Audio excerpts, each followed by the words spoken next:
Hey, ladies and gentlemen, boys and girls, welcome to Uncle Randeau's Cajun Kitchen.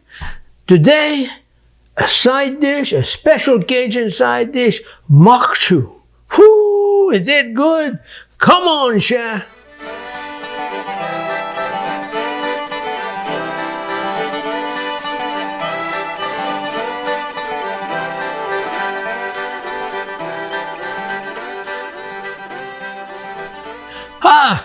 Welcome back. Now, what do we do for Moque Choux?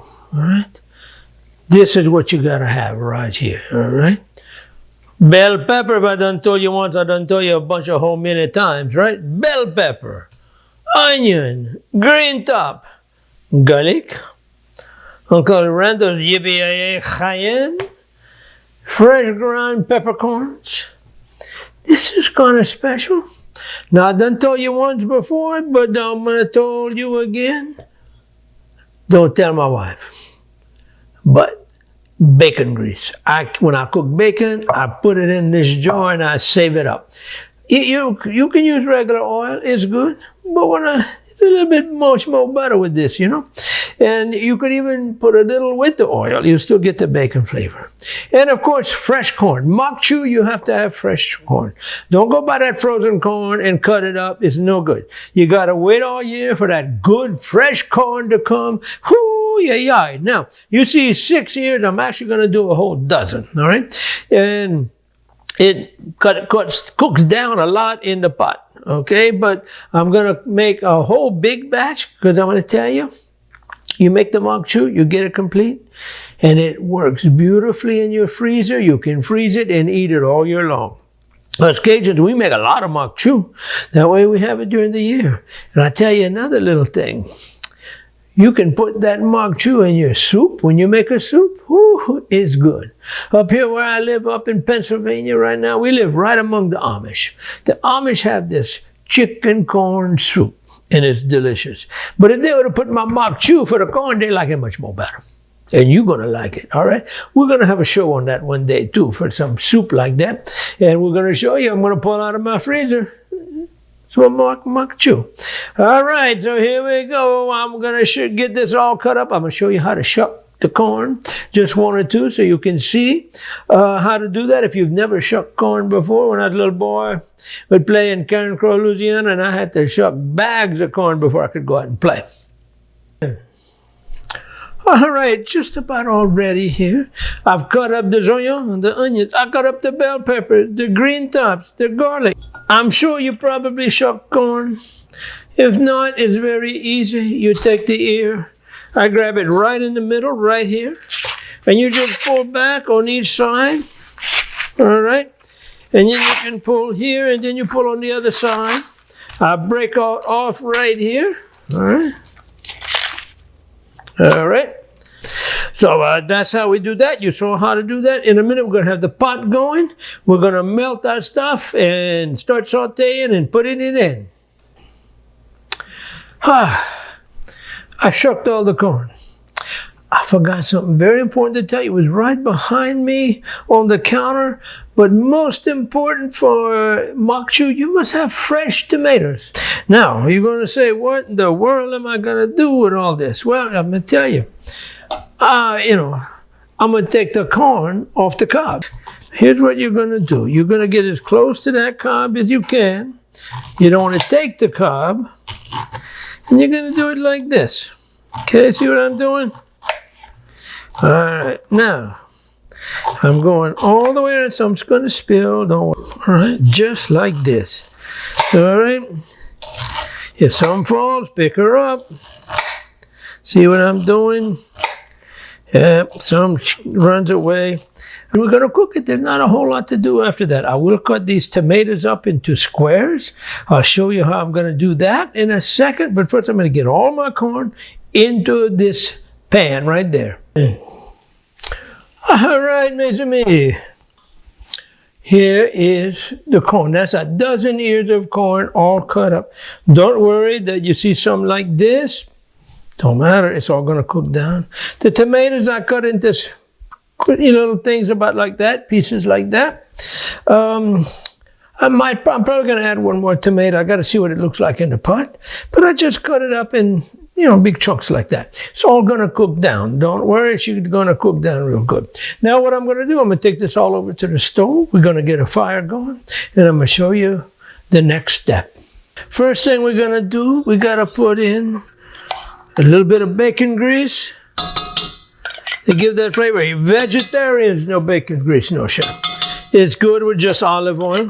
All right, I've done it just way many times. Corn oil, vegetable oil, it all works. Right?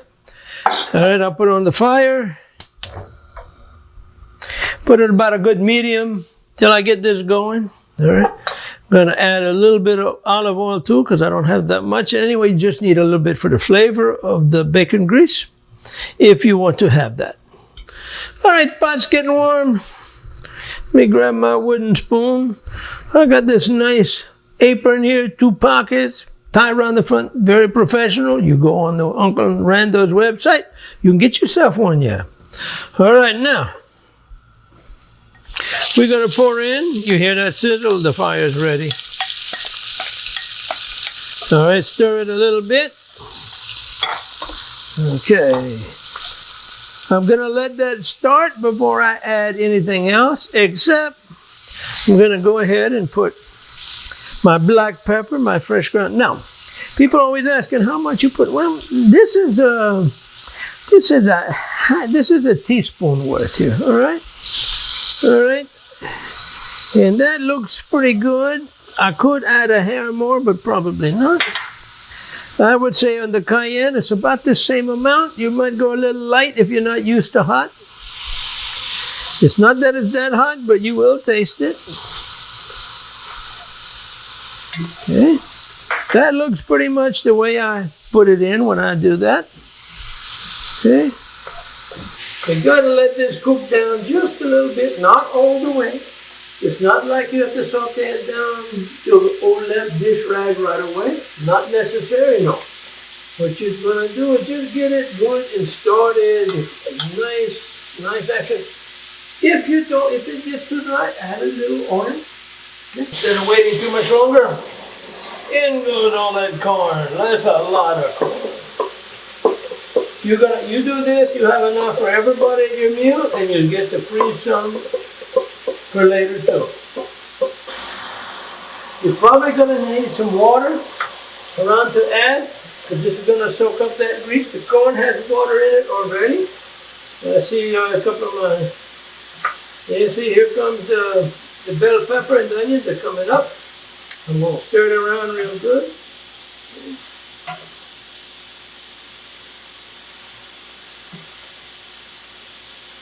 Okay, it's going to take a good while to cook down. Okay. There's my tomatoes. I know some people, they wait till later. I'll put it all in at the same time. Okay.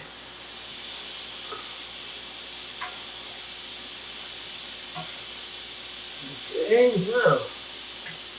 now I'm going to add the salt here. Let me see what I get. Yeah. 1/4 teaspoon for this size. I'm not going to put any more. The sea salt, they're in a little chunk, so you get a nice flavor. All right? But it enhance the flavor without being salty. Now that's about all we can do for a little bit. I'm going to put a lid on it. Let it go. I'm going to keep an eyeball. I'm going to have a little glass of water next to it, because I know I'm going to have to add some water along the way. But that's all there is to cooking. There's nothing else. We just have to be patient and let her cook down. All right, I think we're going to be about done. Let's take a peek.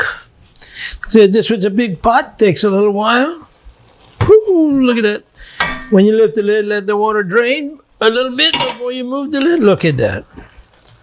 You can see the tomatoes. They cooked down. By the way, I added one more. Just because I thought it needed it. All right. I might have added another bell pepper, but I don't have another one. But I like the bell pepper flavor. For those of you, you saw how much of the red pepper I put. It has a nice tang. You can taste it. You might want to put less if you're not used to it. And if you don't cook 12 years, make sure you put less, okay? So we're going to put it on the plate. We're going to taste it for you. All right. Here we go. Now to try this. Oh, I wish I had rice and gravy or roast. Vegetarian, I wish I had made wild rice. Mix that all in. It'll be good. Oh, it's good right by itself or next to any kind of thing you want to eat. Oh. The cooked tomato, the bell pepper. The garlic, the onion. All right. Now, you make this anytime, side dish, main dish, in your soup, mix it with different things. It's always good. So, mes amis, what do we say? Allons manger, lâchez la bâton roulé, et bonne chance, mes amis!